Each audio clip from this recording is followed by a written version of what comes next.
In a city known for its graffiti, where creativity oozes through the streets and paint is practically a currency, one event stands out above the rest. 3, 2, 1, paint! This is Bristol Art Battle, a no-holds-barred showdown where artists have just 20 minutes to create a masterpiece, all in front of a live audience and to the sounds of a DJ pumping out the bangers. This is more than a competition, this is a party with paint.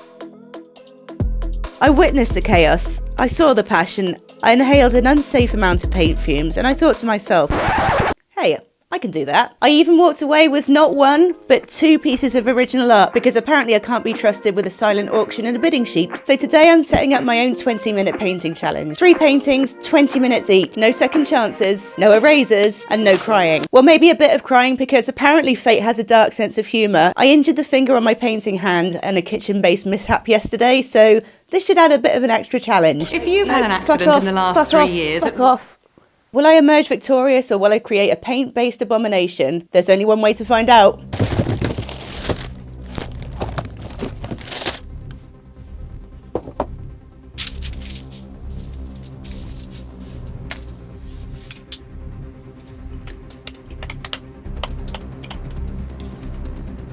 Alright, here we go. 20 minutes, 1 canvas, 1 mission. To paint a void of chaos using only acrylics, pure instinct, and an unreasonable amount of pink. I know what you're thinking, that's too much pink. You're wrong. In this studio, pink is a lifestyle. I start by laying down the background, aka the crime scene of a unicorn explosion. I like to call this part controlled chaos, but really it's just me aggressively slapping colour onto the canvas while pretending I have a plan. Spoiler alert, I don't. But if I act confident enough, the paint listens.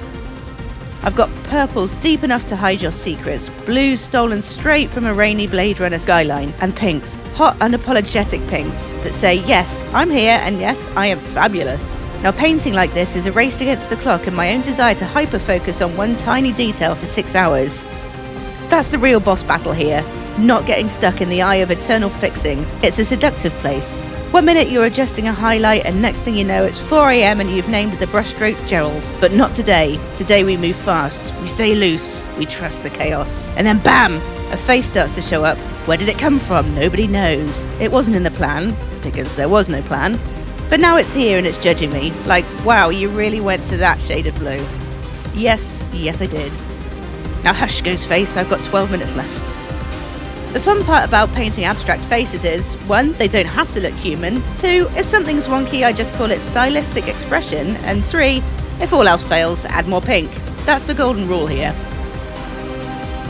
I've switched brushes like a DJ switching tracks. Tiny brush detail, yes. Big chunky flat one, absolutely. This random plastic card I found under my desk, you know it's getting involved.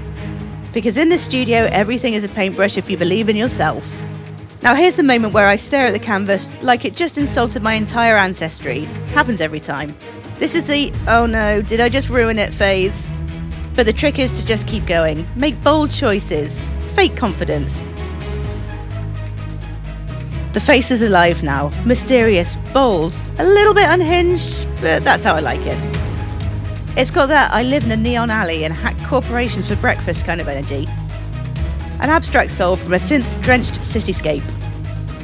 At this point I hit it with more texture, because if your painting doesn't have the same surface as an ancient scroll and a lava lamp's love child, what are we even doing here? I'm in the final stretch. The brush is flying, the colours are screaming, the clock is judging me. The temptation to fix that one corner is strong, but I must resist. I must let it be what it is, perfectly imperfect. A messy, textured, chaotic symphony of colour and expression and last-minute panic.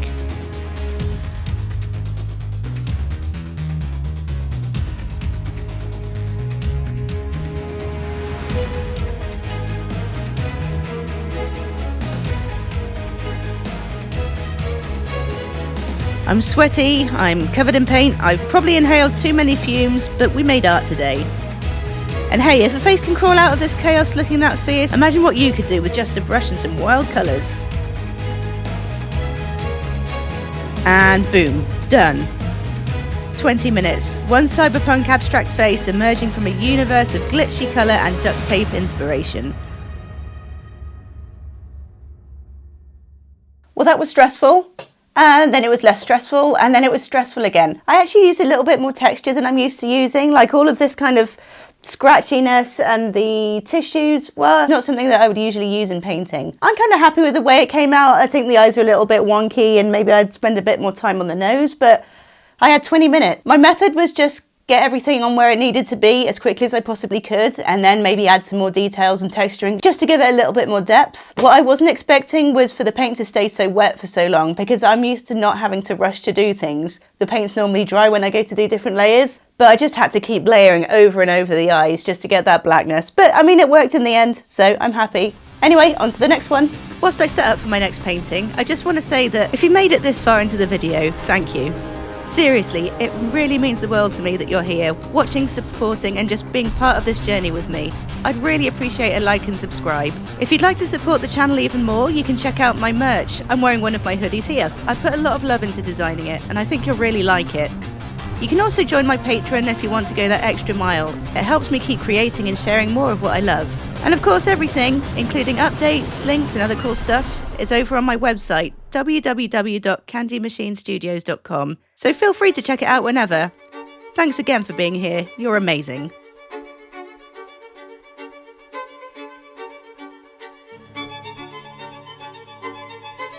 We're sticking to the same colour palette. Not out of laziness, but because these colours are the chosen ones. Well, maybe a bit of laziness. I squeezed them out already, waste not, want not, and it just so happens these are my ride or die hues. Pinks and blues, the power couple of the paint world. Together they sing a ballad of vibrance and mystery. The bright electric pinks dance like fireflies across deep, moody blues. Contrast for days.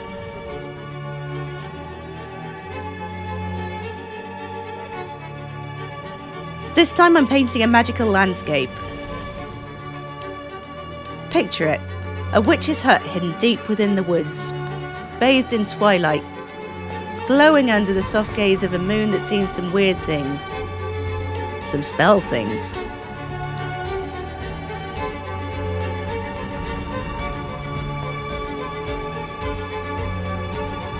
Now let me tell you the legend. There was once a witch named Marlowe. Not the boil, toil and trouble kind of witch. Marlowe was more of a forest therapist. Travellers would stumble into her mossy clearing after losing their way. Exhausted, hangry, or just emotionally unstable. She'd offer them soup, wisdom, and occasionally an enchanted mushroom that may or may not have been FDA approved. They'd leave refreshed, re-scented, and slightly glowing. But here's the kicker. Once they returned to the real world, no one believed them. Was it a dream? Did I eat a weird berry? Did the soup really talk to me? We may never know, but they'd always remember the glowing pink light, the cosy blue night, and the smell of fresh acrylics in the air. Speaking of acrylics, let me just say, Liquitex is my go-to when it comes to bang for your buck brilliance. But when I need blacks blacker than my soul, I go for golden fluid acrylics. As for my pinks, culture hustle all the way, baby. That stuff could make a flamingo cry.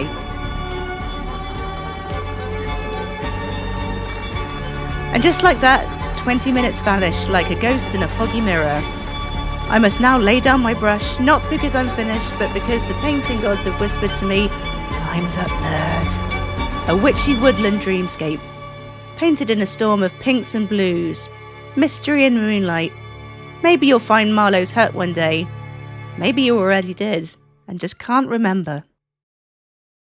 I'm so surprised I got that all done in time. I wasn't expecting to. I think I came so close to not being able to get this finished, but What saved the day at the end? Again, it was the tissue just dabbing this texture onto the trees and everything. But all in all, actually, I'm pretty happy with it. I think maybe the sky could have done it with a little bit more texture. It looks a little bit kind of uniform, and I wish I had something a bit more fun going on. I also wish I put a bit more of a glow in the witch's hut, but 20 minutes, what you gonna do? I'm gonna do another one, that's what.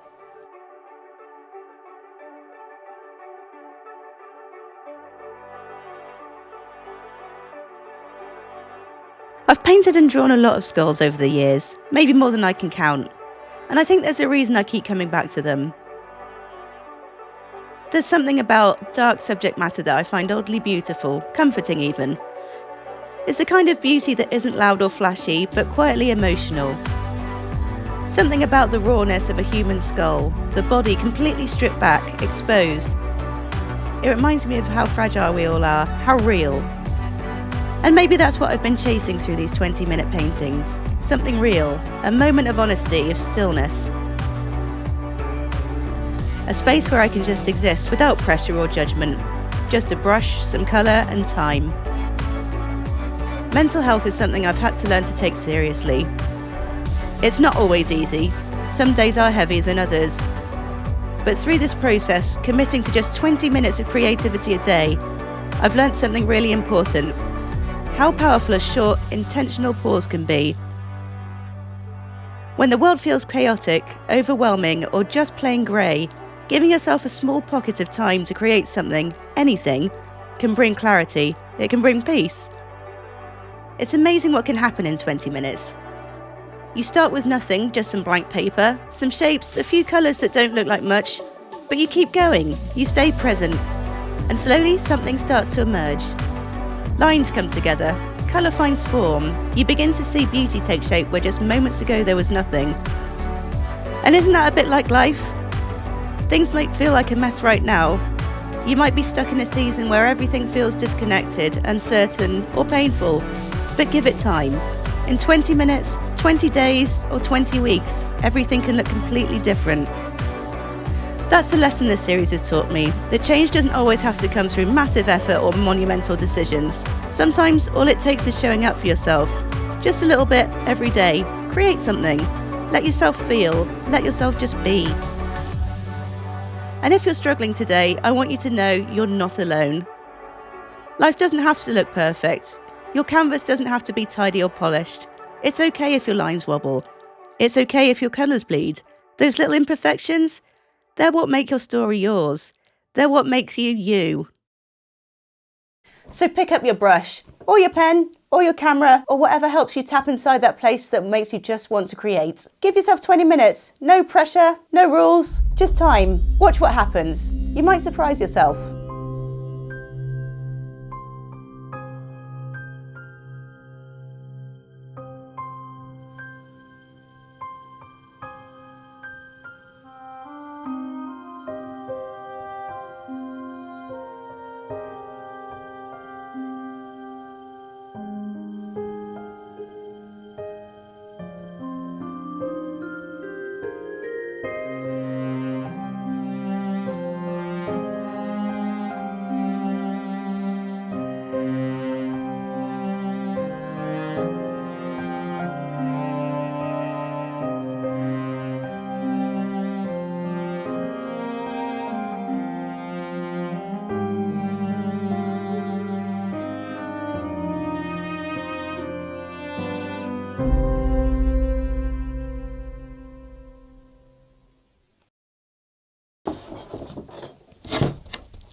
Ow.